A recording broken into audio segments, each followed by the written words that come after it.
اعوذ باللہ من الشیطان الرجیم بسم اللہ الرحمن الرحیم وَلَقَدْ أَرْسَلْنَا مُوسَىٰ بِآيَاتِنَا أَنْ أَخْرِجْ قَوْمَكَ مِنَ الظُّلُمَاتِ إِلَى النُّورِ وَذَكِّرْهُمْ بِأَيَّامِ اللَّهِ إِنَّ فِي ذَلِكَ لَآيَاتٍ لِكُلِّ صَبَّارٍ شَكُورٍ۔ سورہ ابراہیم کی اس 5ویں آیت سے ہم اس واقعے بدر کا آغاز کرتے ہیں۔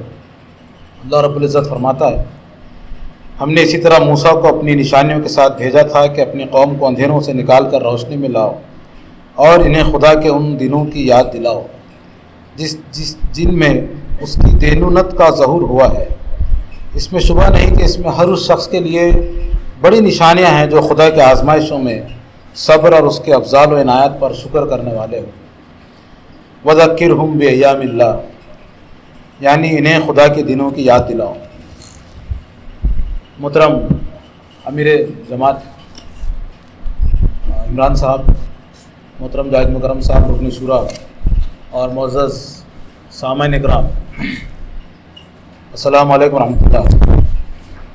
اس پروگرام کی غرض و غایت کے لیے وہ آیت میں نے آپ کے سامنے پڑھی ہے کہ جنگ بدر ہم ہمیشہ کیوں رکھتے ہیں۔ سن 2004 سے ہم اس کو رکھتے آ رہے ہیں، وہ اسی آیت کے تحت اس کو رکھ رہے ہیں، جس میں اللہ تعالیٰ یہ کہتا ہے کہ وَذَكِّرْهُمْ بِأَيَّامِ اللَّهِ، کہ ان لوگوں کو اللہ کے دنوں کی یاد دلاؤ۔ اللہ کے دن سے کیا مراد ہے؟ اس میں مفسرین نے لکھا ہے کہ تاریخ میں وہ دن اللہ کے دن کہلائے جاتے ہیں جس میں اللہ کی دینونت کا ظہور ہوا، یعنی اللہ نے کسی قوم پہ رسول بھیجا، وہ رسول نے اس قوم کو دعوت دی، خوب اچھا انذار کیا، حجت تمام کر دی، آخر کار قوم میں سے کچھ لوگ ایمان لائے، کچھ لوگوں نے انکار کیا۔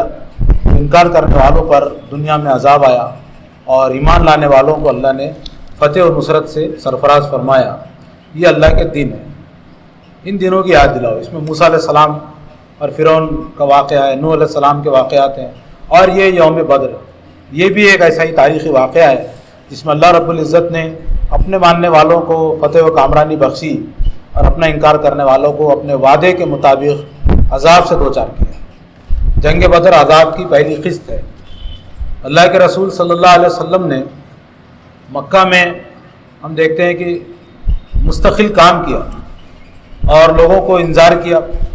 آپ نے لوگوں کو آخرت میں خدا کے سامنے جواب دہی سے ڈرایا، صبح و شام ڈرایا، اکیلے میں سمجھایا، محفل میں سمجھایا، بازاروں میں سمجھایا، گلیوں میں سمجھایا، ان کے گھر گئے، ان کو دعوت دی، ان کے پتھر بھی کھائے۔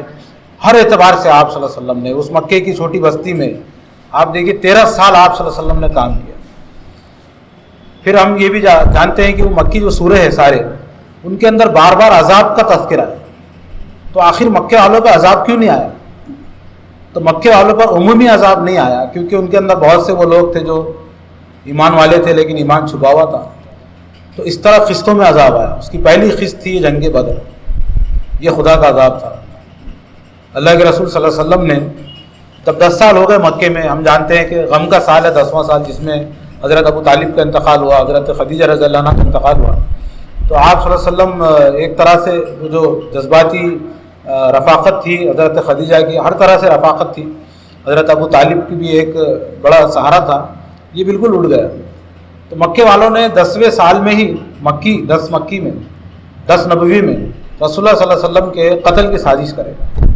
رسول اللہ صلی اللہ علیہ وسلم جب طائف گئے تھے، طائف کا واقعہ بھی ہم کو معلوم ہے کہ آپ نے اپنے آپ کو وہاں کے 3 سرداروں پر پیش کیا۔ انہوں نے آپ صلی اللہ علیہ وسلم کی دعوت سے انکار کیا، نہ صرف یہ کہ آپ کو جھٹلایا بلکہ آپ کے پیچھے اوباش گھنڈے لگا دیے۔ گھنڈوں نے آپ صلی اللہ علیہ وسلم کے پیروں کو تاک تاک کر پتھر مارے، آپ کی جوتیاں خون سے بھر گئی۔ رسول اللہ کہتے تھے میری زندگی کا سب سے دکھ والا اور سب سے غم اور اندوں کا دن طائف کا دن تھا۔ بہرحال وہ طائف سے جب واپس آیا تو اب مکے میں نہیں جا سکتے تھے کیونکہ مکے میں آپ کے قتل کا اعلان ہو چکا تھا کہ قتل کر دیا جائیں گے رسول اللہ صلی اللہ علیہ وسلم۔ تو آپ نے مکے کے کچھ سرداروں کے پاس اپنے پناہ کے لیے لوگوں کو حضرت زید کو بھیجا کہ کیا کوئی مجھے امان دیتا ہے؟ تو 2 لوگوں نے انکار کر دیا۔ مطعم بن عدی نے مان لیا، یہ نام یاد رکھیے۔ مطعم بن عدی نے کہا اپنے بیٹوں سے کہ کمر پہ تلوار باندھو اور مکے سے باہر جاؤ اور محمد کو لے کر آؤ. اور حرم میں کھڑے رہ کے اس نے اعلان کیا کہ یاد رکھو اہل مکہ، اگر محمد صلی اللہ علیہ وسلم کو ہاتھ لگاؤ گے تو پھر تم کو مجھ سے جنگ کرنا پڑے گا. اگلے 3 سال رسول اللہ صلی اللہ علیہ وسلم پھر مکے میں اور کام کرتے رہے. اگلے 3 سال کیا ہوا؟ بیعت عقبہ اولیٰ، عقبہ ثانیہ وغیرہ، یہ بہت مشہور بیعت ہے جو مدینے والوں نے رسول اللہ صلی اللہ علیہ وسلم کے ہاتھ پر کی ہے.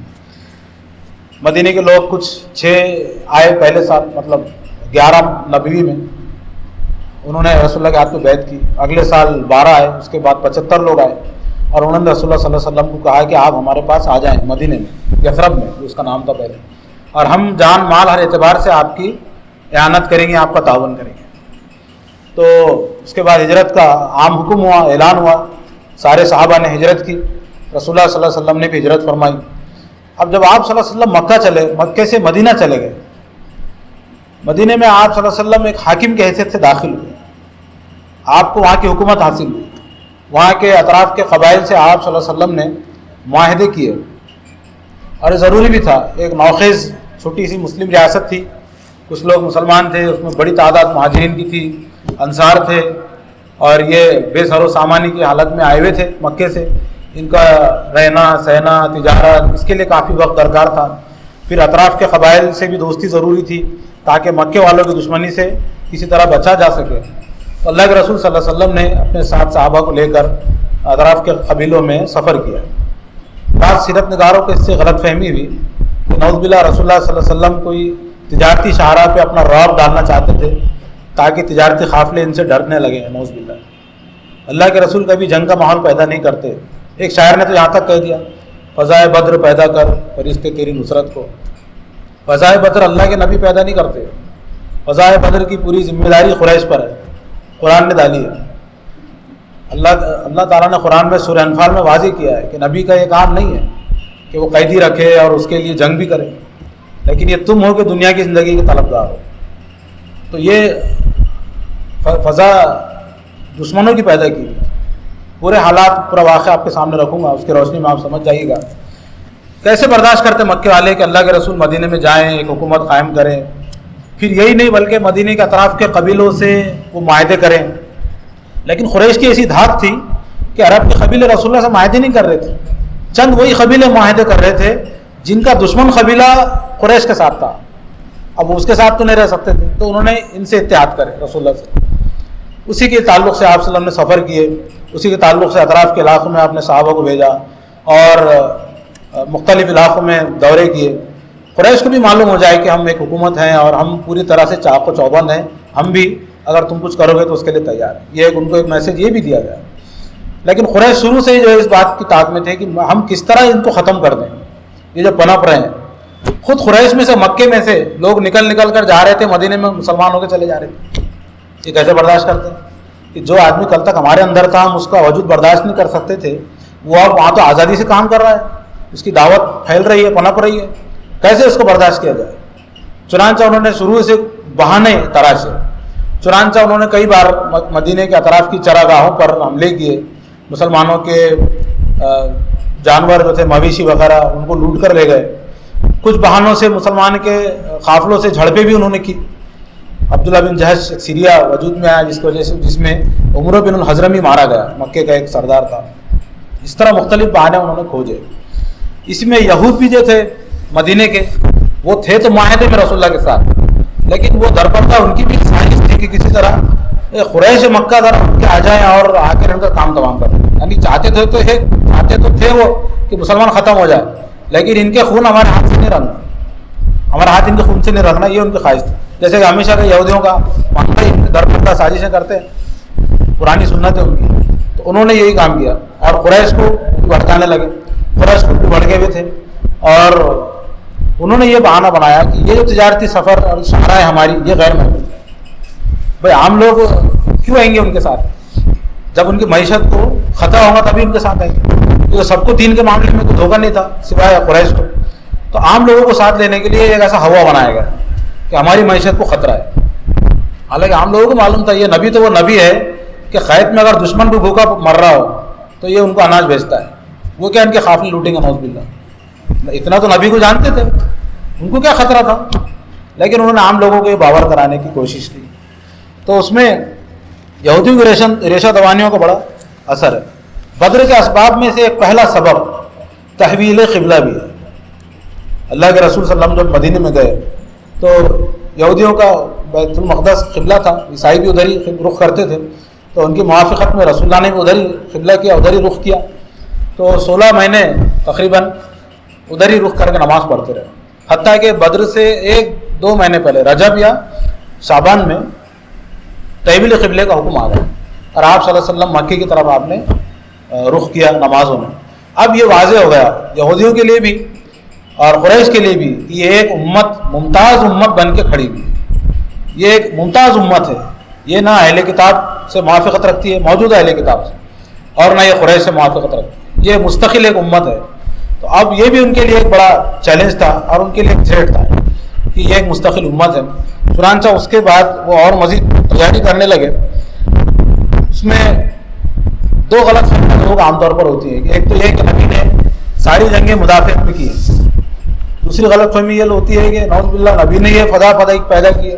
یہ دونوں غلط فہمیاں ہیں. ابتدائی جنگیں مدافعت میں بھی لیکن اس کے بعد اقدامی جنگیں بھی ہوئی ہیں. اس کو لوگوں نے بہت پروپیگنڈا اس زمانے میں بھی بنایا، قریش نے اور یہودیوں نے، کہ جب جنگ کرے آپ صلی اللہ علیہ وسلم نے تو یہ لوگوں نے کہا ارے کیسا نبی ہے تو جنگ بھی کرتا ہے، خون بھی بہاتا ہے، پچھلے انبیاء تو نہیں کرتے تھے. تو قرآن نے اس کا جواب دیا کہ ان کو جنگ کا حکم اس لیے دیا گیا کہ اگر یہ جنگ نہ کریں صالحین تو دنیا تو فساد سے بھر جائیں گی. یہ صومیں ہیں، یہ عبادت گاہیں، یہ مسجدیں، یہ کلیسائیں، یہ سب نیست و نابود ہو جائیں گے. تو ان کی مدافعت کے لیے صالحین کے لیے کو جنگ کرنا چاہیے. اس کو قرآن نے بیان کیا. مسلمانوں نے اس میں یہ بھی کہا جاتا ہے خدا نخواستہ کہ قافلوں پہ چھاپے مارنے شروع کیے. یہ بھی مستشرقین کی پھیلائی ہوئی غلط فہمی ہے. مسلمانوں نے ایک بھی قافلے کو چھیڑا نہیں، کبھی نہیں چھیڑا. بدر ہوئے تک اس کے بعد بھی کبھی مسلمانوں نے یہ کام نہیں کیا. اس میں مسلمانوں کو قتال کی اجازت دی گئی سب سے پہلے سورہ حج میں. پہلے منع کیا گیا تھا ہاتھ باندھے رکھو مکے میں، اب اجازت دی گئی سورہ حج میں. پھر سورہ محمد میں یہ کہا گیا کہ اب جب یہ ملے تم کو، یہ قتال کرے تو تم بھی قتال کرو، یہ جنگ کرے تو تم بھی جنگ کرو. پھر اچھی طرح خوب آنے کے بعد، جنگ ہونے کے بعد جب قید کر لو، اما منم بعد اما فدا، یا تو ان کو احسان کر کے چھوڑ دو یا پھر ان کو فدیہ لے کر چھوڑ دو. یہ سورہ محمد کی آیت نمبر 4 میں بہت واضح طور پر یہ حکم آیا کہ قیدیوں کے ساتھ کیا سلوک کیا جانا چاہیے اور غلامی کی جڑ کاٹ دی گئی، سرے سے غلامی کو ختم کر دیا گیا. اس کے بعد آپ دیکھیے اس کو یوم الفرقان کیوں کہا گیا؟ کہ اتنی سی بات تھی کہ قافلے کو لانا ہے، قافلہ لوٹنا ہے، اور اس کے بعد جنگ کر یا پھر جنگ کرنا ہے. یہ اتنی سی بات تھی. یوم الفرقان قرآن نے اس کو کہا گیا کہ یہ فرق کر کے رکھ دینے والی جنگ ہے. مزید تبصرہ آپ سنیں گے اس میں. یہ اس لیے کہ حق اور باطل میں فرق واضح ہوا ہے. یہ جنگ اس لیے کی گئی. چنانچہ جو قافلے کو جو وجہ بنائی گئی، اس میں ابو سفیان کا قافلہ تھا جو ملک شام کو گیا ہوا تھا. ابھی ابو سفیان اور مکے میں جو ابو جہل ہے یہ اس کی ساز باز ہے کہ میں ایسا جاؤں گا، پھر واپسی میں جب میں قریب ہوں گا مدینے تو تم ایک آدمی کو ڈھنڈورا پٹوے نہ لگانا یہاں مکے میں کہ ارے ہمارے قافلے کو بچانے نکل جاؤ. تیاری پہلے سے تھی. یہ کہنا کہ قافلہ آتے وقت اس نے آدمی بھیجا، یہ بات غلط اس لیے ہے کہ فاصلہ اتنا لمبا ہے کہ اس کو 2-2.5 مہینے لگ جائیں گے. اس کے لیے 1000 لوگوں کو جنگ کے لیے تیار کرنا، یہ کرنا، اس کے لیے 2-2.5 مہینے لگ جاتے ہیں. تو یہ ناقابل یقین بات لگتی ہے. تو تیاری بڑی پہلے سے تھی. البتہ محرک اس کو بنایا گیا کہ ابو سفیان جب قافلہ لے کر واپس لوٹ رہا تھا تو واپسی میں اس نے ایک آدمی کو بھیجا کہ مکے جائے فوراً اور جا کر یہ اعلان کر دے کہ ہمارا قافلہ خطرے میں، اس کو بچانے کو نکل جاؤ، کیونکہ سارے لوگوں کا انویسٹمنٹ تھا مکے کے لوگوں کا. وہ آدمی گیا اور اس نے اپنے کپڑے پھاڑے رواج کے مطابق اور اس نے اعلان کیا پہاڑ پہ کھڑے ہو گئے کہ آؤ اپنے قافلے کو بچا لو. وہ قافلہ ادھر سے آ رہا تھا. نقشہ ہمارے پاس آج کے سیناروں کو سمجھنے کے لیے آسانی ہے کہ فرض کیجیے روضہ باغ میں مدینہ ہے اور میدان بدر نام کا کنواں ہے بدر بن قریش کا کھودا ہوا سٹی چوک میں، اور غیر کفار قریش جو ہے وہ رہتے گار گھڑے میں، وہ وہاں سے آنے والے ہیں. ابو سفیان کا قافلہ آ رہا پڑے گاؤں سے، وہ آنے والا ہے سٹی چوک سے. اب اس کو ڈر ہے کہ یہ ادھر سے آ کے روضہ باغ سے نیچے اتر کے میرے قافلے پہ حملہ کر دیں گے. ڈر ہے یا نہیں ڈرایا ایسا اس نے لوگوں کو. اب قریش گار گھڑے سے آ رہے ادھر، مسلمان آ رہے روضہ باغ سے سٹی چوک میں کالے دروازے سے نیچے اتر رہے، اور وہ پڑے گاؤں سے آ رہا بھڑکل دروازے سے سٹی چوک کی طرف بڈی لائن تک آ گیا سمجھ لو. تو اس نے پیغام بھیج دیا گار گھڑے میں. اب یہاں لشکر بالکل تیاری تھا. چنانچہ اس نے بڑی زبردست تیاری کی ابو جہل نے، اور اس نے 1000 کا لشکر جرار تیار کیا. 600 اس میں زیرہ بختر پہنے ہوئے سپاہی تھے. 600 اس میں تقریباً اچھا خاصا ایک 600 ہی کے آس پاس گھڑ سوار دستہ تھا. کئی اونٹ تھے, ڈھال تھی, برچیاں تھی, یعنی وہ سب کچھ تھا جو اس زمانے کی ایک جنگ اعلیٰ سے اعلیٰ فوجی کے پاس ہوا کرتا تھا. 1000 کا لشکر اس نے تیار کیا ابو جہل نے. یہ پہلا سبب انہوں نے بنایا قافلے کو لوٹنے کے لیے. چنانچہ قریش روانہ ہوئے. روانہ ہوتے وقت اس نے کعبے کا پردہ پکڑ کر قریش نے اور ابو جہل نے یہ دعا کی کہ یا اللہ, کل جب ہمارا مقابلہ ہو محمد اور اس کے ساتھیوں سے, تو حق کو تو غالب کر اور باطل کو نیست و نابود کر, اور جس نے ہم میں سے رشتوں کو کاٹا ہے, جس نے جھوٹا دین لایا ہے, اس کو تو فنا کر دے. دیکھیے دعا قبول ہو گئی. اللہ تعالیٰ تو شیطان کی دعا قبول کرتا. تو اس نے ابو جہل کی دعا بھی سمجھی, یہ لوگوں کی دعا بھی خوب. یہ لوگ خود اپنے خلاف دعا کر کے نکل رہے کعبے سے. انہوں نے اس طرح دعا کی, اور خود لشکر تو تھا ہی, ساتھ میں گانے بجانے والی, شراب وغیرہ کا پورا انتظام, سارے اچھے ٹھاٹ باٹ کے ساتھ, تکبر اور اتراتے ہوئے بڑے غرور اور نخوت کے عالم میں یہ لوگ مکے سے نکلے بدر کی طرف. پوری تیاری کیا ابو جہل نے, اور اس نے پہلے منزل پر 10 اونٹ کاٹ کر اپنے لشکر کو کھلائے. راستے میں عباس بن عبد المطلب نے, عام طور پر یہ بھی روایت ہے, لوگ کہتے ہیں کہ عباس چاہتے ہوئے نہیں آئے تھے جنگ میں. یہ بات غلط ہے, بڑے چاہتے ہوئے آئے تھے وہ جنگ میں, اور بڑی ان کی غلیظ خواہش تھی کہ اس جنگ میں حصہ لیں. اسی لیے انہوں نے راستے میں آخری منزل پر انہوں نے 10 اونٹ ذبح کر کے قریش کو کھلائے. انہوں نے صحابہ مدینے سے نکل رہے ہیں. ان کا نکلنا دیکھیں, ایک تو ان کا نکلنا ہے وہ کبر میں, غرور میں, نخوت کے عالم میں کہ ہم ہی جتنے والے ہیں. ایک ان کا نکلنا ہے سر جھکے ہوئے ہیں, سجدوں کے نشان ہے, اللہ کا رسول ساتھ میں ہے. یثرب سے نکل رہے ہیں یہ لوگ, اور نکلنے کے بعد اللہ کے رسول صلی اللہ علیہ وسلم نے کچھ لوگوں کو خبر لانے کے لیے بھیجا کہ قافلہ کتنے دور ہے, اور کچھ لوگوں کو قریش مکہ کی خبر لانے کے لیے بھیجا. آپ یثرب سے, مدینے سے باہر آئے, آپ نے اپنے ساتھیوں کا جائزہ لیا اور دیکھا کہ اس کے اندر لڑنے والے کتنے قابل لوگ ہیں. تو کوئی 300 کے اوپر لوگ تھے. اس میں کچھ بچے تھے, عبداللہ بن عمر ہے, زید بن ارقم ہے, اور اس طرح دوسرے صحابہ تھے. ان لوگوں کو آپ صلی اللہ علیہ وسلم نے واپس روانہ فرما دیا. اس میں عمیر بن ابی وقاص بھی, سعد بن ابی وقاص کے بھائی, اور وہ بھی آ گئے تھے. انہوں نے کہا کہ دیکھیے وہ نوجوان کو آپ نے جو لیا ہے, میں کشتی میں اس کو ہرا سکتا ہوں, تو اگر میں اس کو ہرا دوں تو آپ مجھے شامل فرما لیجیے گا. تو اس کو انہوں نے ہرا دیا کشتی کے مقابلے میں, اور وہ شامل ہوئے. یعنی بچے بھی اس شوق میں, شوق شہادت میں اس جنگ میں شریک ہونے لگے. تو اللہ کے رسول نے بچوں کو تو بھجوا دیے, لیکن یہ بچہ چونکہ اڑ گیا اور اس نے ثابت بھی کر دیا, تو اس کو لے لیا آپ صلی اللہ علیہ وسلم نے. تو کل کوئی 313 صحابہ کرام تھے. آپ نے باہر جا کر صحابہ سے مشورہ فرمایا ہے کیا کرنا ہے. قافلہ اللہ تعالیٰ نے وعدہ کیا ہے کہ یا تو دونوں میں سے ایک چیز آپ کو دے گا, یا لشکر یا قافلہ, کیا کرنا ہے. تو کچھ لوگوں نے کہا کہ قافلہ لوٹ لیتے ہیں, پیسوں کی مال کی ضرورت ہے. لیکن اکثر لوگ جو یہ جانتے تھے کہ رسول اللہ صلی اللہ علیہ وسلم کا بھی یہ انٹینشن ہے, اور اللہ بھی یہی چاہتا ہے کہ حق باطل میں یہ کشمکش ہے, تو حق کو حق کر دکھائے اور باطل کا سروناش ہو جائے. تو چنانچہ اکثر صحابہ نے کہا کہ نہیں, یہ اللہ کے رسول موقع ہے, اور اگر دشمن آ رہا ہے تو ہم دشمن سے جا بڑھیں گے, ہم لڑنے کے لیے تیار ہیں. چونکہ پہلی بار انصار بھی رسول اللہ کے ساتھ باہر آ رہے تھے, تو ان سے بھی اجازت, ان کی رائے لینا بھی ضروری تھی.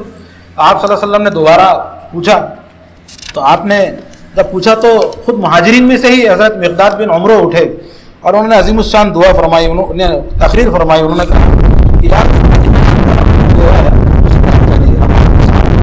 اس طرح جائیں گے, ہم بنی اسرائیل کی طرح یہ کہنے والے نہیں ہیں چاہے تم اور تمہارا خدا تم جا کے لڑو, ہم نہ بیٹھے. ایسا انہوں نے کہا تھا, ہم ایسا نہیں کہیں گے. چلیے ہم کہتے ہیں آپ چلیے اور آپ کا خدا دونوں لڑیں, اور ہم بھی آپ کے ساتھ جان لڑا دیں. جب تک ہماری آخری آنکھ کی گردش کر رہی ہوگی, ہم اللہ کے رسول آپ کے ساتھ لڑتے رہیں گے. مقداد بن عمرو نے تقریر کی, بیٹھ گئے. اللہ کے رسول نے سراہنا فرمایا, مگر آپ صلی اللہ علیہ وسلم نے پھر اشارہ کیا کہ انصار کی طرف کیسا اور ہے کیا. تاریخ نے پوچھے آپ بڑے سے ملے, تو انصار میں سے ایک صحابی کھڑے, حضرت سعد بن معاذ. انہوں نے کہا شاید حضور کا روئے سخن ہماری طرف ہے, شاید آپ ہم سے پوچھنا چاہتے ہیں, تو آپ بھی سن لیجیے کہ ہم آپ پر ایمان لائے, آپ کی تصدیق کی, اور آپ کی سماع و اطاعت کا ہم نے پختہ عہد باندھ دیا ہے. چنانچہ اللہ کے رسول جو کچھ آپ نے ارادہ فرمایا ہے اسے کر گزریے. قسم ہے اللہ کی, اور قسم ہے آپ کو اس ذات کی جس نے آپ کو حق کے ساتھ بھیجا ہے, اگر آپ ہمیں لے کر سمندر میں بھی کود جائیں گے, ہم سب آپ کے پیچھے سمندر میں کود جائیں گے, اور انشاءاللہ آپ کو ہم سے وہ کچھ دکھا دے گا کل کہ جس سے آپ کو دیکھ کر آپ کی آنکھیں ٹھنڈی ہو جائیں گی. بس اللہ کی برکت کے بھروسے آپ ہم کو لے کر چلیے. اطمینان ہو گیا. اب دونوں کو ساتھ میں لیا, مہاجرین انصار, اور 313 کا قلیل لشکر جس میں 70 اونٹ تھے, 2 گھوڑے تھے, 2 یا 5 گھوڑے, اور وہ اونٹ تھے اس پہ لوگ باری باری 2-3 لوگ بیٹھتے تھے, اور چند لوگوں کے پاس زرہیں تھی, نیزہ تھا, تلوار تھی, کچھ لوگوں کے پاس ڈھال بھی تھی, اور زرہ بھی شاید 50-60 سے زیادہ کسی کے پاس نہیں ہوگی, اور اس طرح بے سر و سامانی کا یہ لشکر, لیکن ایمان کی قوت اور جذبے سے مالا مال یہ لشکر چلا. یہ بدر کی طرف جانے لگے. میدان کی طرف جانے کے بعد آپ نے مدینے میں عبداللہ ابن ام مکتوم کو مقرر کیا کہ آپ کی جگہ نماز پڑھائیں. جتنے لوگ آپ کے ساتھ لڑ سکتے تھے وہ آپ نے سب کو لے لیا اپنے ساتھ, کوئی پیچھے نہ رہ جائے, کیونکہ دشمن کی تعداد اچھی خاصی تھی. تو 313 یہ بنتے تھے. چنانچہ آپ سلام ان کو لے کر چلے گئے. ابو سفیان جب قریب پہنچ گیا, ہوا یہ اللہ کا کرنا کہ بیک وقت یہ تینوں میدان میں آ گئے, مطلب سٹی چوک میں. ادھر سے وہ ابو سفیان بھی آ گیا بوٹی لائن سے, ادھر سے یہ بھی آ گئے جالا روڈ سے ہوتے تھے سٹی چوک میں, ادھر سے یہ روزہ باغ سے بھی نیچے اتر گئے دلی دروازے. تینوں بیک وقت آ گئے. لیکن ابو سفیان نے جب دیکھا کہ لشکر قریب ہے تو وہ آس پاس کے جو پہاڑی اور سمندری کنارے کا راستہ لیتے ہوئے, یعنی اس نے جو ہے نرالا بازار کا روڈ لے کے وہ سیدھا دار گھڑی کو چلے گا ادھر سے, وہ ادھر نہیں آیا میدان, اور اس نے پیغام بھیجا دیا قریش کو میں بچ کے نکل گیا. لیکن اب ابو جہل یہ کہاں ماننے والا تھا. اس نے جب سنا, اور اس کے ساتھیوں نے جب سنا, عمر بن وہب نے, عتبہ نے, جب انہوں نے یہ سنا کہ قافلہ صحیح سلامت واپس جا چکا ہے, تو اس نے سمجھایا ابو جہل کہ واپس چلیے, ہمارا مقصد پورا ہوگا. ابو جہل نے کہا نہیں, یہ تو اتنا سنہرا موقع ہے, سامنے تھوڑے سے لوگ کھڑے ہوئے 313, اور ہم تو 1000 ہیں, جیت تو ہماری یقینی ہے, اور اب تم یہ چاہتے ہو کہ یہاں تک آنے کے بعد ہم واپس چلے جائیں. یہ بہت صحیح موقع ہے کہ ہم اس کو جڑ سے کاٹ دیں اور اس دین کو بالکل ختم کر دیں. چنانچہ وہ نہیں مانا. عتبہ نے بھی لال اونٹ پر بیٹھ کے لوگوں کو سمجھاتا تھا. رسول اللہ ادھر سے دیکھ کے کہتے تھے ان لوگوں میں اگر کسی میں خیر ہے تو وہ اس لال اونٹ پہ بیٹھنے والے کی بات کو مان لے گا. وہ عتبہ تھا, عتبہ بن ربیعہ. لیکن لوگوں نے نہیں سنا, اس کو نہیں مانا. اللہ کے رسول صلی اللہ علیہ وسلم پہلے ہی میدان بدر میں آ چکے تھے. بالائی تھوڑی سی اونچی جگہ آپ کو ملی تھی, وہاں ایک کنواں بھی آپ کو ملا تھا, چشمہ بھی آپ کو ملا تھا, وہاں آپ خیمہ لگانے والے تھے. لیکن ایک صحابی نے آپ سے کہا کہ یہ آپ کی تدبیر ہے یا وحی کی بنیاد پر آپ کر رہے ہیں؟ انہوں نے کہا میری تدبیر ہے. تو حضرت حباب نے کہا یہ تدبیر صحیح نہیں ہے, مناسب یہ ہے کہ آپ تھوڑی اونچی مقام پر جو ہے اپنا خیمہ لگائیں, وہاں سے آپ سب کو دیکھ سکتے اور لڑا بھی سکتے. وہاں وہ گئے. پھر ہم جانتے ہیں کہ رات میں اللہ کے رسول سجدے میں گئے, آپ نے خوب دعائیں کی, زمین جو ہے آپ کے آنسوؤں سے تر ہو گئی. حتیٰ کہ حضرت ابوبکر رضی اللہ عنہ نے آپ کو اٹھایا. اللہ کے تعالیٰ نے وہ بشارت دی جو ابھی آپ نے سنی کہ میں ہزاروں فرشتوں سے تمہاری مدد کروں گا, اور لیکن صحابہ کو آزمایا جائیں گا اس کے اندر, یہ بھی اس آیت میں تھا. اور اللہ کے رسول نے یہ دعا کی کہ اللہ یہ مٹھی پر جماعت ہے جو میں لے کر آیا, اگر یہ بھی اگر فنا ہو گئی تو زمین پر تیرا نام لینے والا کوئی نہیں ہوگا. جس طرح یہ دنیا کشتی نوح کے جو مسافر تھے ان کی اولاد ہے, اس طرح یہ آج کا عالم اسلام وہ جو بدر کے مسافر تھے 313, یہ ان کی وجہ سے ہم مسلمان ہیں. وہ ان کی قربانی تھی کہ آج ہم یہاں اس دائر غیر میں بیٹھے ہوئے ہیں الحمدللہ, اور یہاں ہمارے اذانیں گونج رہی ہیں. اللہ کے رسول کی وہ دعا ہوئی, رات میں بڑی رحمت کی بارش ہوئی, مسلمان سو گئے. چونکہ بالائی مقام تھا, ریت تھی تو ریت جم گئی, پانی نیچے اتر گیا, اور دشمن کا علاقہ پورا کیچڑ والا تھل تھل ہو گیا. اب دشمن کی نیند آرام ہو گئی, اور کیچڑ میں تو ویسے بھی آدمی کو غصہ آتا نا, چلنا آتا نہیں, چپل چپک جاتی کیچڑ میں, ایسا ہو جاتا. تو وہ غصہ بھی تھا, جھنجھلاہٹ تھی. دوسرے دن اللہ کے رسول نے کہا جب تک میں نہ کہوں حملہ نہیں ہوگا, ہم صرف دفاع کریں گے. دونوں طرف جو ہے آپ صلی اللہ علیہ وسلم نے تیر کمان تیر اندازوں کو ادھر اور ادھر رکھا, بیچ میں آپ نے نیزے اور تلوار والوں کو رکھا, اور آپ صلی اللہ علیہ وسلم نے صفے لوگوں کی سیدھی فرمائی. جب آپ صلی اللہ علیہ وسلم صفے سیدھی فرما رہے تھے تو ایک صحابی کو آپ نے تیر سے صف سیدھی کر رہے تھے, ایک صحابی کو تیر چبھ گیا. صحابی نے کہا اللہ کے رسول نے آپ نے تکلیف کی, آپ تو رحمۃ للعالمین. تو وہ آپ نے کہا کہ بے شک اگر کوئی تکلیف ہوئی ہے تو بدلہ لے لے. تو آپ نے بدلے کے لیے اپنے آپ کو پیش کیا, چادر ہٹائی, اپنا سینہ کھولا. تو وہ صحابہ اتنے حیران تھے کہ یہ تو جان دینے چلا تھا اور یہ اللہ کے رسول کے ایک تیر کی نوک برداشت نہیں کر پائے. تو لوگ حیران ہو گئے, کہا کہ اب تو شاید اس کا سر قلم کرنا پڑے. لیکن وہ صحابی آگے بڑھے اور آپ کے سینے کو چوم لیا اور کہا اللہ کے رسول لگتا ہے کہ یہ جنگ میری آخری جنگ ہے, میں چاہتا ہوں کہ مرنے سے پہلے آپ کے جسم کو چوم لوں. سب تیار ہوئی اور اللہ کے رسول نے کچھ ہدایت کی کہ کوئی عورت کو نہ مارے, جو لڑ رہا نہیں ہے اس کو نہ مارے, بچوں کو نہ مارے. اور آپ صلی اللہ علیہ وسلم نے پھر جو ہے جنگ کا اعلان فرمایا. یہودیوں نے جو وعدہ کیا تھا کہ ہم کچھ نہ کچھ مدد کریں گے، وہ وہاں سے ہم پھر گئے. کیوں پھر گئے؟ کیونکہ بقرہ میں طالوت کا واقعہ ہے. طالوت بھی 313 لوگ لے کر گیا تھا اور جالوت کے مقابلے میں جیت گیا. ہم کہتے ہیں کہ یہ جو پوری سچویشن ہے یہ تو سیم وہی ہے جو ہمارے ساتھ ہوئی ہے اس سے پہلے، اور اس میں غلبہ تو 313 ہی ہونے والا ہے 5 منٹ پہلے. چنانچہ وہ وہاں سے پھر گئے. قرآن کہتا ہے کہ شیطان پیٹ پھیر کے بھاگ گیا اور کہا کہ مجھے خدا کا ڈر ہے. شیطان یعنی کسی یہودی شیطان تھا. اللہ کے رسول صلی اللہ علیہ وسلم نے اعلان جنگ فرمایا، ادھر سے بھی اعلان ہوا. مبارزت کے لیے دعوت دی گئی، یعنی 3 پہلوان ادھر سے آئے، 3 بہادر ادھر سے آئے. ادھر سے حضرت علی، حضرت حمزہ اور حضرت عبیدہ آئے. ادھر سے عتبہ، شیبہ اور ولید اس کا بیٹا آیا. یہ تینوں کا مقابلہ ہوا. تینوں قریش سے تھے. چنانچہ تینوں صحابہ نے وہ تینوں کو قتل کر دیا. البتہ عبیدہ اس کے اندر کافی زخمی ہو گئے اور ان کو اٹھا کے لے جایا گیا رسول اللہ کے پاس، اور بعد میں ان کی سفر میں ان کی شہادت ہو گئی. اس کے بعد عام مقابلہ ہوا اور تلواریں نکلی، بے نیام ہوئی اور بالکل سورج کی طرح گھومنے لگی اور ایک دوسرے سے لوگ بھیڑنے لگے. پہلے تیر اندازوں نے تیر مارے، پھر جب دشمن قریب آیا اور نڈال ہو گیا، جنگ جب عروج پہ پہنچ گئی، اللہ کے رسول صلی اللہ علیہ وسلم نے اعلان جنگ فرمایا. اور پھر غیر معمولی جو مسلمانوں نے جب آگے بڑھے، رسول اللہ صلی اللہ علیہ وسلم وہ ٹیلے سے نیچے اترے اور ساتھ میں صحابہ کے لڑنے لگے. تو دشمنوں کا آسان خطا ہو گیا کہ یہ کیسا کمانڈر ہے کہ ان کے ساتھ اور ان کے بیچ میں کھڑا ہوا ہے. اور پھر وہ بھاگنے لگے اور کچھ کشتوں کے پشتے لگ گئے. صحابہ اکرام نے غیر معمولی تابڑتوڑ ایک کے بعد ایک در پہ حملے کیے. تلواریں گھومنے لگی، جھنکار تلواروں کی آنے لگی، خون کے فوارے نکلنے لگے، کسی گردن پڑ رہی ہے، کس کا ہاتھ گر رہا ہے. عبد الرحمن بن عوف کہتے ہیں کہ میں ایسی جگہ کھڑا تھا، میں نے آس پاس دیکھا، میرے آزو بازو کونے تو بچے تھے. ارے میں نے سوچا کہ یار کاش میرے ساتھ کوئی غیر معمولی بہادر سچی آدمی ہوتا، لیکن وہ بچے بھی کیسے غیر معمولی تھے، معاذ اور محبت.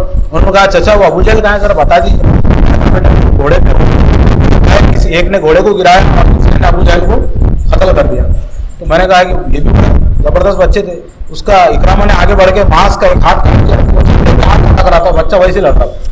جب وہ ہاتھ بیچ میں آتا تو اس نے انگلی پہ ہاتھ رکھ کے پیر رکھ کے وہ ہاتھ اکھاڑ دیا کہ یہ ہاتھ بڑا ستا رہا ہے. حتیٰ کہ پھر وہ ماس جو ہے زندہ رہے بعد میں اور یمامہ میں وہ شہید ہوئے. اس طرح کے کئی واقعات وہاں پر ہوئے. جہل تو ختم ہی ہوا. اس کے بعد ایمان پرور مظاہرے صحابہ کو دیکھنے ملے کہ صحابہ اکرام کو وہ طمانینت، سکون، فرشتوں کے نزول سے وہ حاصل ہوا. اور اس مبارزت اور اس جنگ میں جب ان کو لگا کہ دشمن کے پاؤں اکھڑ رہے ہیں تو ان کے جوش میں اور اضافہ ہوا. اللہ کے رسول ان کے ساتھ تھے اور آپ نے مٹی اٹھا کر دشمن کی طرف پھینکی اور کہا شاہت الوجوہ، خاک آلود ہو جائے تمہارے چہرے. اللہ تعالیٰ نے قرآن میں اس کو کہا کہ جن کو تم قتل کر رہے تھے تم نہیں کر رہے تھے، میں کر رہا تھا. جن کی طرف تم وہ مٹھی بھر ریت پھینک رہے تھے تم نہیں پھینک رہے تھے، میں پھینک رہا تھا. تو یہ نبی کا جو کام ہوتا ہے، چونکہ خدا کا نمائندہ ہے تو وہ خدائی کی طرف سے سارے کام انجام دیتا ہے. تو کفار کا ایک عظیم ستون ابو جہل کے روپ میں گر گیا. اسی طرح 70 سرداران قریش قتل ہوئے اور وہ اسی جگہ، یعنی ایک دن پہلے رسول اللہ نے بتایا تھا کہ اس جگہ پر یہ سردار قتل ہوگا، اس جگہ پر یہ سردار قتل ہوگا. تو وہ اسی جگہ پر سردار گرا اور وہ قتل ہوا. یہ اللہ کے رسول کے معجزات میں سے. چنانچہ آپ دیکھیے اس میں بڑے بڑے سردار جب بھاگنے لگے تو 800 850 لوگ تو ایسے ہی بھاگ گئے. 70 لوگ اس میں گرفتار ہوئے، 70 اس میں سردار قتل ہوئے. امیہ بن خلف، آپ کو یاد ہوگا بلال کو جو ستاتا تھا، جو آدمی سینے پہ پتھر رکھتا تھا، امیہ بن خلف بھاگنے لگا. عبد الرحمن کو ملا، عبد الرحمن دوست تھے، کہا مجھے امان دے دو، دے دیے. لیکن بلال کو امیہ بن خلف مل گیا. تو وہاں انصاری لڑکے تھے نوجوان، انہوں نے کہا چچا یہ وہی ہے امیہ بن خلف. بلال نے کہا ہاں بیٹا یہ وہی ہے جو مجھے مکہ میں ستاتا تھا. کہا چچا اگر یہ زندہ رہا تو پھر اپنا جی کے کیا فائدہ، آؤ اس کی خبر لیتے ہیں. چنانچہ وہ گئے. عبد الرحمن نے کہا ارے بیٹے میں نے اس کو امان دیا. لوگوں نے کہا نہیں آج اس کو کوئی امان ہی نہیں ہے. چنانچہ وہ اس کو مارنے لگے، حتیٰ کہ عبد الرحمن اس کے اوپر گر گئے تو انہوں نے نیچے سے اس کو نیزے چبا کے مار دیے. وہی تھا جس کا خیمہ ہو گیا وہاں پر. باقی دوسرے ساری لاشیں زندہ ثابت تھی. رسول اللہ نے اس کے وہیں پر مٹی کا ڈھیر ڈال کے خبر بنوائی. باقی جو 70 مقتولین تھے لمبی خبر بنا کے ان کو دفن کیا، اس پہ خطبہ دیا، ان کو کہا کہ اب تم پر واضح ہوگا اللہ کا وعدہ پورا ہو گیا. اس طرح کے واقعات وہاں پر ہوئے. اور بھی کچھ ہے واقعات. اس کے بعد 70 لوگوں کو جو پکڑا گیا، گرفتار کر کے لائے تو مدینے میں یہودی اور منافق وہ انتظار کر رہے تھے کہ کب مسلمانوں کی لاشیں ایک کے بعد ایک اب آنے والی ہیں. تو انہوں نے یہ پھیلا دیا کہ مسلمان ہار گئے. تو ایک جب رسول اللہ کا خاصیت جب پہنچا تو اس نے جب خبر دی تو لوگوں نے بولے نہیں یہ جھوٹ بول رہا ہے، ایسا ہو ہی نہیں سکتا. خبر ان کو یقین ہی نہیں آیا. رسول اللہ صلی اللہ علیہ وسلم جب مدینے میں پہنچے تو مدینے کے باہر آپ کا استقبال کیا. تو ایک صحابی نے رسول اللہ کے کہا کہ ارے ہم کیا کس بات کی خوشخبری دیتے ہو، ہمارا پالا تو ایسے لوگوں سے پڑا تھا جو بوڑھی عورتوں کی جیسے کھڑی ہوئی. اور ہم جیسے چاہیں ان کو قتل کر لیتے تھے آرام سے. تو رسول اللہ نے کہا نہیں نہیں ایسے مت کہو, وہ تو سرداران قریش تھے, سرداران قریش تھے. آپ مدینے میں پہنچے اور آپ صلی اللہ علیہ وسلم جب مدینے میں پہنچے, یہ بڑی غم کی بات ہے. حضرت عثمان رضی اللہ عنہ آپ کی بیٹی جو بہت سیریس تھی, ان کی تیمارداری میں چھوڑے ہوئے تھے مدینے میں, وہ کہتے ہیں کہ جس وقت ہم کو فتح بدر کی خبر پہنچی ہے اس وقت ہم رقیہ بنت رسول کو دفن کر رہے تھے. رسول اللہ صلی اللہ علیہ وسلم جب پہنچے مدینے میں تو پتہ چلا آپ کی بیٹی انتقال ہو چکا ہے, آپ کی خبر پہ گئے. پھر آپ نے وہ 70 لوگوں کو جو ہے بانٹ دیا کہ آپ لوگوں اپنے اپنے گھروں میں لے جاؤ, ان کے ساتھ اس نے سلوک کیا گیا. وہ لوگ کہتے ہیں کہ ہم کو لوگ کھانے کے لیے دیتے تھے اور خود کھجور کھا کے زندہ رہتے. اس غیر معمولی اس نے سلوک پر وہ لوگ بہت متاثر تھے. کچھ تو وہیں رک گئے, کچھ لوگوں نے بعد میں ایمان قبول کیا, اور باقی لوگوں کو قرآن نے بول کے چھوڑا کہ اگلی بار اگر تم آئیں گے تو تم پہ ہمارا پورا قابو رہے گا. پھر وہ رسول اللہ صلی اللہ علیہ وسلم کا واقعہ مشہور ہے کہ کیا کیا جائے ان کے بارے میں. لوگ کہتے ہیں کہ رسول اللہ نے غلط فیصلہ کیا, نعوذ باللہ, اور ان کو فدیہ لے کے چھوڑ دیا. ایسا نہیں ہوا. قرآن کی آیت ہے سورہ محمد سورہ نمبر 47 کی آیت 4, جس میں واضح طور پر ہے کہ یا تو ان کو فدیہ لے کے چھوڑ دو یا احسان کر کے چھوڑ دو. رسول اللہ نے وہی کیا جس کا اللہ کا حکم تھا, اللہ کا حکم تھا. چنانچہ ان کو فدیہ لے کر چھوڑا گیا, کسی کو احسان کر کے چھوڑا گیا. جس کے پاس کچھ نہیں تھا ان کو کہا گیا پہلا ایک مہانگر پالیکا, مدینہ کی مہانگر پالیکا کا اسکول قائم کیا گیا, اور کہا گیا کہ 10-10 ہمارے بچوں کو تم پڑھنا لکھنا سکھا دو, یہی فدیہ ہے, تم چلے جاؤ. چنانچہ ان لوگوں نے پڑھنا لکھنے سکھایا, ان کو چھوڑ دیا گیا. ابو العاص حضور کے داماد تھے, حضور کے داماد ابو العاص وہاں آئے, رسول اللہ صلی اللہ علیہ وسلم نے ان کا فدیہ منگایا تھا. بیٹی مکے میں تھی, وہ آنے نہیں دیتا تھا بیٹی نے ہار بھیجا. رسول اللہ ہار دیکھ کر آپ کی آنکھوں میں آنسو آ گئے. رسول اللہ نے کہا ممبر پہ چڑھ کے, لوگوں میری بیٹی نے میرے داماد کے لیے جو فدیہ بھیجا ہے یہ خدیجہ کی آخری نشانی اس کے پاس, ہماری اجازت ہو تو میں یہ ہار واپس کروں.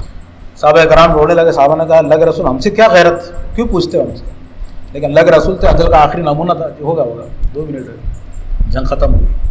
چنانچہ اللہ کے رسول صلی اللہ علیہ وسلم نے پھر ابو العاص کو یہ کہہ کر بھیجا کہ آپ میری بیٹی کو واپس بھیج دیجیے گا. ابو العاص واپس گیا اور اس نے زینب سے بڑی تعریف کی رسول اللہ کے صحابہ کی, اور اس نے زینب کو واپس بھیجا. جب راستے میں تھی ایک زینب کے جو ہے وہ حاملہ تھی تو ان کو نیزہ مارا. وہ زخمی حالت میں مدینہ 6 مہینے وہ زخمی رہے, اور اس کے بعد رسول اللہ ان کو خبر میں اتارتے جاتے تھے اور یہ کہتے جاتے تھے کہ میری وہ بیٹی ہے کہ جس نے اپنے باپ کی وجہ سے بڑی تکلیف برداشت کی, میری یہ وہ بیٹی ہے جس نے اپنے باپ کی وجہ سے بڑا دکھ برداشت کیا ہے. دیکھیے آپ نے بدر کے موقع پر 2 بیٹیاں آپ کی چلی گئی. اس طرح جو ہے یہ بدر ختم ہوئی. اللہ کا وعدہ پکا اور سچا ثابت ہوا.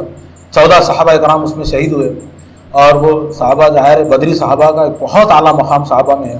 عبد الرحمن بن عوف کا جب انتقال ہوا تو اپنی وراثت میں انہوں نے ان کے لیے الگ وصیت کی, اور بدری صحابہ غیر معمولی فضیلت کے حامل تھے. قرآن نے ان کی بہت تعریف کی, اور انہی لوگوں کے بارے میں کہا کہ یہ جب لڑیں گے تو یہ اپنے سے 10 گنا مقابلے میں اگر دشمن ہوگا تو ہم ان کو غالب کریں گے. 10 گنا مقابلہ, 10 گنا بھی دشمن زیادہ ہوگا. لیکن بعد کے صحابہ کے لیے قرآن نے بولا کہ نہیں, تم لڑیں گے تو 10 گنا نہیں, تم سے ڈبل ہوں گا تو میں تم کو غالب کر دوں گا, اس سے کم ہوں گے تو یہ جنگ بدر تھی. اللہ سے ہم دعا کرتے ہیں کہ ان بدری صحابہ کو مزید اپنی رحمت کے آغاز میں لے, ان کو بھی ان سے ملائے, اور جو کچھ ہم کام کر رہے ہیں چھوٹا موٹا, اللہ اپنے فضل و کرم سے اس کو بڑھائے, اس کو قبول فرمائے.